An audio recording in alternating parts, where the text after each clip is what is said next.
What's up, guys? Welcome back. Malik here, and today we'll be looking at my four trades on Nasdaq 100 for today.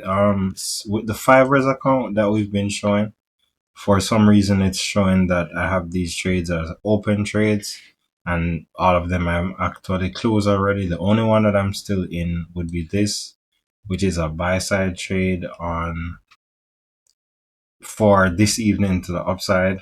But we also have CPI tomorrow, so it's kind of like if I get knocked out, I'm not very comfortable trading CPI, PPI, anything like that because the price moves very dangerously. So I'm not gonna show you this account. I can't show you because the trades are shown as open on the platform still. I'll move to the funding pips. This is actually the funded account, so this is real capital. Like I get payouts from this once I hit the targets. I'm still managing it nicely. You can even scroll up to see I'm actually down about 20 right now, and it's a $5,000 account. Max loss 5.5, and it's funded, fully funded. So I'm looking to scale it to get a 100K account, build a consistency. You can see I only trade Nasdaq 100 here. All the times, all the data, all the profits you can see. Haven't been having big profits. It's been like on the 7th I had a $14 win. Wednesday $14 win. Thursday $70 loss. Interesting, big loss. Friday $18 win. Monday $19 win. Tuesday $3 loss. Wow. And Wednesday would be tomorrow. Okay. And I'm in a current trade right now for 4.92. I'm down right now. So looking at today's trades on today's candle, the first trade that I entered was at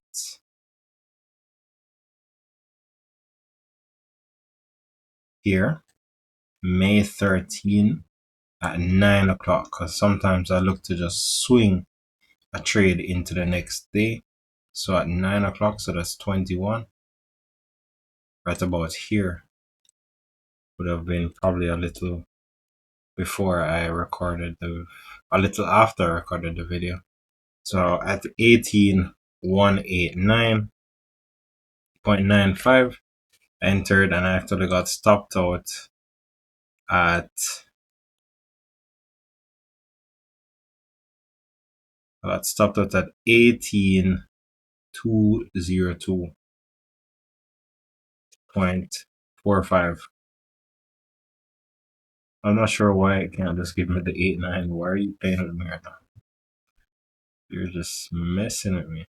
Okay, 18189, and then I got stopped out at 18,202.5. Total loss of 20.08. Next trade I entered at 6 a.m. Well, let's actually show the chart how it looked. So I got stopped at 1 a.m. That would have been this candle. You can see that the price sunk really hard down for PPI, but it reversed right back up here. And then as soon as that the market started to go up on my Fivers account, I was able to do moving my stop to break even. On this one, I just took the profits at 58 and basically stopped trading for the day. Um, the next trade I had entered was a buy at 6:44 a.m. So let's find the 6 o'clock candle. I have to move this. The 6 o'clock candle. So I entered a buy at 6. Not a good trade here. So the entry was 18,214.25. And then I got stopped out at 18,199.96. So let's just call it 199.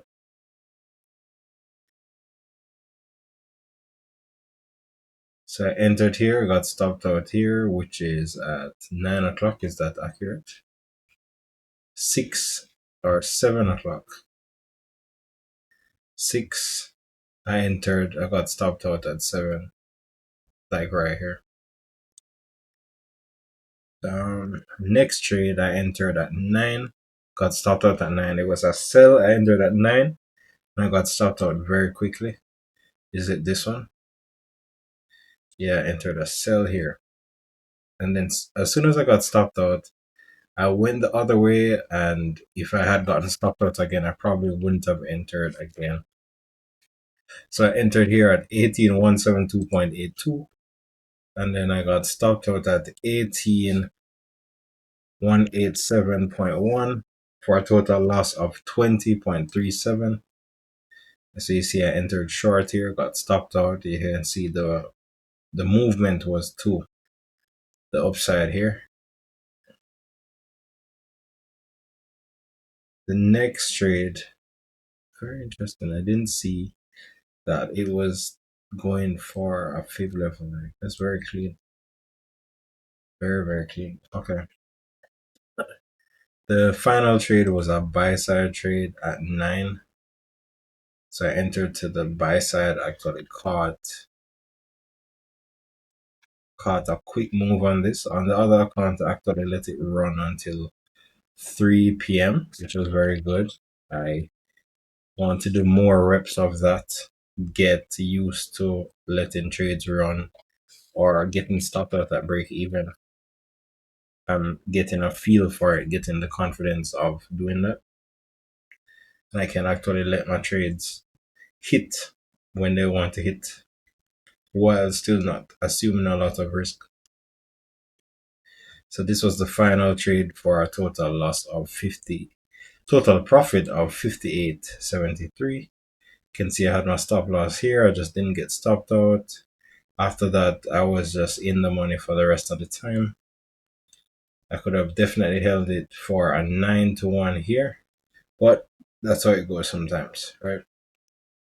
And let's get into the watch list now. So I don't know personally what's going on. I guess Roaring Kitty came back, and that was enough to pump these stocks like this, which is very interesting to say the least. So, Roaring Kitty is internet is a person who trades, and he had an effect on some stocks that were heavily shorted, meaning that a lot of people had short positions against them, and somehow he influenced people to buy the stock, causing the shorts to actually buy back the stock, causing the stock to kind of explode higher.